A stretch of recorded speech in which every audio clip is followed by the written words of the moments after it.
O Atlético Nacional é a viagem mais longa para o Bahia e para o Internacional também, né? Eu acho que o grupo para o Internacional também é um pouco complicado, não só pelo Bahia, mas pelos outros dois adversários. Mas é um grupo que as duas equipes podem passar.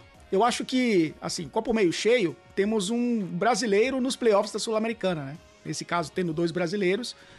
Se os dois terminarem em terceiro e quarto, um brasileiro vai disputar o playoff da Sul-Americana. Mas eu acho que há condições das duas equipes passarem de fase.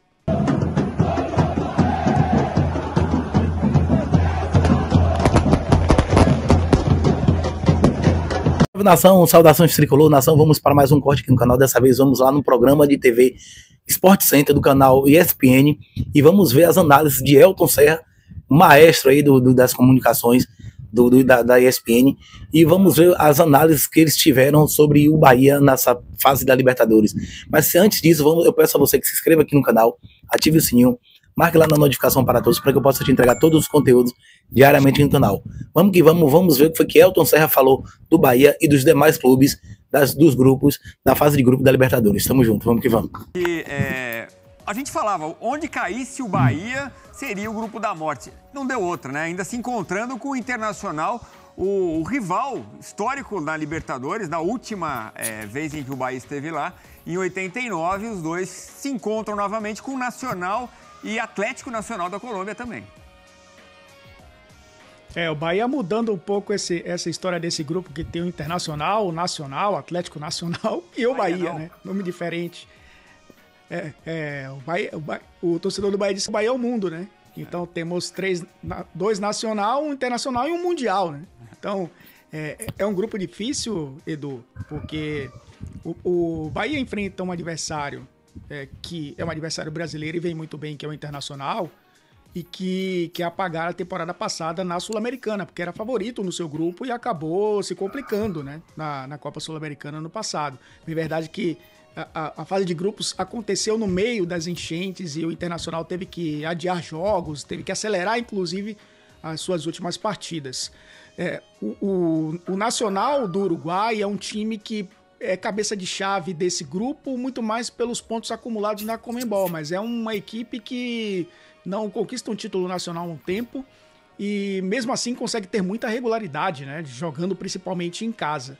O Atlético Nacional é a viagem mais longa para o Bahia e para o Internacional também, né? Eu acho que o grupo para o Internacional também é um pouco complicado, não só pelo Bahia, mas pelos outros dois adversários. Mas é um grupo que as duas equipes podem passar. Eu acho que, assim, copo meio cheio, temos um brasileiro nos playoffs da Sul-Americana, né? Nesse caso, tendo dois brasileiros.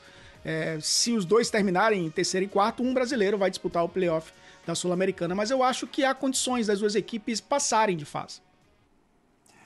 Eu tenho a impressão também, a gente tá vendo o grupo F aí, então acho que o grupo pode ser visto como Bahia e Internacional os favoritos para avançarem. Acho que é esse o cenário. O Bahia vem muito bem, o Internacional também, a gente viu ontem o Internacional campeão gaúcho contra o Grêmio e o Bahia superando Vitória no primeiro jogo da final do Baianão. Ô Elton, mas tanto Palmeiras quanto Flamengo pegaram logísticas complicadas, né? Vão ter altitude no caminho, muitos quilômetros, muitas milhas para o cartão, mas grupos não tão complicados tecnicamente, na sua opinião? Sim. Só acrescentando, o Bahia entra na fase de grupos já com 4 jogos de Libertadores, né? Então é um time já habituado a essa competição. No caso do grupo do Palmeiras, que a gente viu passar aqui embaixo, o Bolívia sempre no caminho de Palmeiras e Flamengo, né? Na temporada retrasada, o Bolívia estava no grupo do Palmeiras. O Palmeiras teve que superar o Bolívia na última rodada para terminar em primeiro lugar. E na temporada passada, o Bolívia terminou à frente do Flamengo.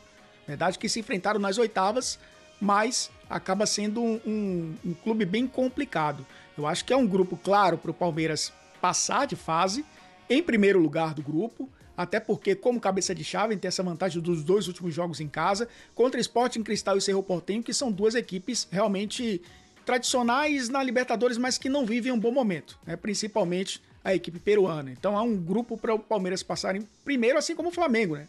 O Flamengo, o adversário é a altitude. A LDU é um time muito forte, é um time que recentemente ganhou Sul-Americana, é uma equipe que se reacostumou a disputar as competições internacionais para chegar no mata-mata e é o grande desafio do Flamengo nesse grupo. Mas o Táchira e o Central Córdoba são equipes para o Flamengo vencer os 2 jogos e nesse confronto direto contra a LDU, conquistar também o primeiro lugar do grupo. Altitude nos 2 caminhos, né, dos 2 times, Palmeiras e Flamengo, mas com condições de terminarem em primeiro. O Flamengo tem a lição do ano passado, né, do próprio Bolívar, assim como o Palmeiras tem na temporada retrasada. Então, só para a gente repassar aqui, Palmeiras vai pegar Bolívar, Sporting Cristal, então Bolívar, Altitude. O Palmeiras perde para o Bolívar em La Paz com um time misto, né? Na última vez que enfrentaram. Depois, Sporting Cristal do Peru e Cerro Porteño. Realmente não é um grupo de muita dificuldade. O Flamengo, LDU de Quito, Altitude, Deportivo Táchira da Venezuela, normalmente não impõe muitas dificuldades a seus adversários, e Central Córdoba. Só para a gente não deixar passar em branco, essa coincidência do Palmeiras enfrentar o Cerro Porteño, teve problema na Libertadores de 2 anos atrás, o Rodrigo Tabata acabou vítima de racismo sendo punido, e tivemos o caso do Luigi, também com o Cerro Porteño. Tomara, Elton, e o presidente Alejandro Domingos falou sobre isso, inclusive em português. Não sei por que em português, porque a mensagem deveria ser mais em espanhol, para os vizinhos também se conscientizarem do problema, que muitas vezes os brasileiros são vítimas de racismo. Mas essa questão de que ele diz que vai convocar os países para tratar, inclusive, pelo que eu entendi, os comandantes dos países, né, para tratar de legislação. Não sei se isso vai dar certo, mas eu acho que a Conmebol deveria ter normas mais rígidas. Elton, o que você achou do discurso do Alejandro Domingues, falando muito por causa do Luigi, do que aconteceu, das lágrimas do garoto na Libertadores Sub-20? Concordo com você que o discurso deveria ter sido em espanhol. Eu sempre falo que o Brasil tem um grande problema de racismo, não pode ser excluído. Acho que também muitos casos também, principalmente no dia a dia. Mas na América Latina a gente não tem praticamente nenhum país que tenha uma lei, né, que transforme o racismo em crime. Então o Brasil já avança nisso, apesar de muitas vezes não cumprir a lei, mas os outros países da América do Sul não. Eu achei um discurso muito protocolar também, Edu. Acho que não trouxe nenhuma novidade, não trouxe talvez nenhuma atitude prática, porque pensando nesses confrontos, você citou o Palmeiras e Cerro Porteño, mas temos muitos outros, né, entre brasileiros e argentinos, brasileiros e paraguaios, brasileiros e uruguaios, enfim, a gente tem visto muito acontecer na América do Sul e achei que foi apenas um discurso. E eu já citei várias vezes sobre isso. Eu poderia nem ter falado nada sobre isso, porque eu acho que não trouxe nenhuma novidade. A gente espera atitudes práticas, porque vou aqui falar algo que vai acontecer. Pessoal, vão acontecer casos de racismo nessa fase de grupos da Libertadores. Pode anotar. Não é querendo que aconteça, mas é a nossa realidade, e é uma realidade que não foi ainda erradicada, porque as leis não funcionam, principalmente fora do Brasil. Pois e a gente viu na Libertadores Sub-20 o Luigi chorando, né? E ele na final, você falou dos brasileiros, que também às vezes tem esse lado racista, e é verdade. Na final, o Flamengo vence o Palmeiras nos pênaltis. Na hora que o Luigi foi cobrar, teve torcedor dizendo chorão, chamando de chorão, tirando um sarro de tudo que passou o garoto, uma grande promessa da base do Palmeiras, que emocionou muita gente, né? Mas vamos aguardar, quem sabe a gente consegue ter uma medida mais efetiva, né? Que tem que ser perda de mando, portão fechado, sem torcida, tem que ter uma punição, senão os caras continuam fazendo, né? Concordo muito com o dirigente do Palmeiras que disse isso. A falta de punição gera novos casos, né? Isso é verdade. Agora, o Elton, falar do grupo do São Paulo agora, que enfrenta o Libertad, um time paraguaio com muita tradição, mas sem muita torcida. O Tajeres, que já foi algoz do São Paulo na fase prévia da Libertadores. E o Aliança Lima, que como você classifica o grupo do tricolor do Morumbi? Menos complicado que Palmeiras e Flamengo, mas não necessariamente um grupo fácil, né? enfrentar os times argentinos, eu citei aqui, né, que é sempre complicado jogar na Argentina. Enfrentar o Talleres em Córdoba vai ser talvez o maior desafio do São Paulo nesse grupo. Libertad e Alianza Lima. O Alianza Lima tá sempre ali, né? Tá sempre se classificando, mas raramente ganha um jogo de Libertadores. Quase não consegue se classificar nem para a fase de playoffs da Sul-Americana. Mas será que esse ano não muda, não? É um jogo para 6 pontos. Que a gente tá falando do time que eliminou o Boca, não sei, né? veio da pré-Libertadores também, ganhou do Boca, é verdade, mas mesmo assim, né, numa competição de 6 jogos, não vejo o Alianza Lima sendo o desafiante do São Paulo, por exemplo, pela liderança do grupo. Vejo muito mais o Talleres, até mais que o Libertad, né, olhando as 3 equipes, o que tem montado nessa temporada, mas é um grupo para o São Paulo passar em primeiro lugar também. E aí tem essa disputa pela melhor campanha da primeira fase, que é muito importante também, né, Edu? Que te dá vantagem de jogar a partida de volta nos mata-matas até a semifinal. Bom, no grupo E a gente teve o Fortaleza, me parece, tem Racing, Colo-Colo e Bucaramanga.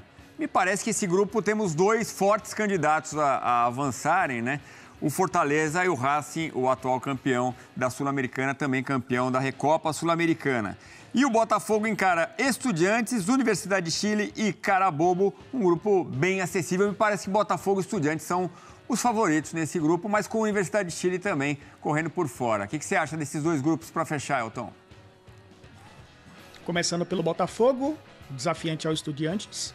Universidade de Chile é um time tradicional, mas eu acho que o fator complicador do Botafogo pode ser o próprio Botafogo. Se o time conseguir se arrumar com o Renato Paiva, também é um jogo, mesmo fora de casa, para conquistar pontos. Botafogo, como cabeça de chave, tão inverso do que aconteceu na temporada passada, teve que decidir os 2 últimos jogos, né, fora de casa, para tentar a classificação.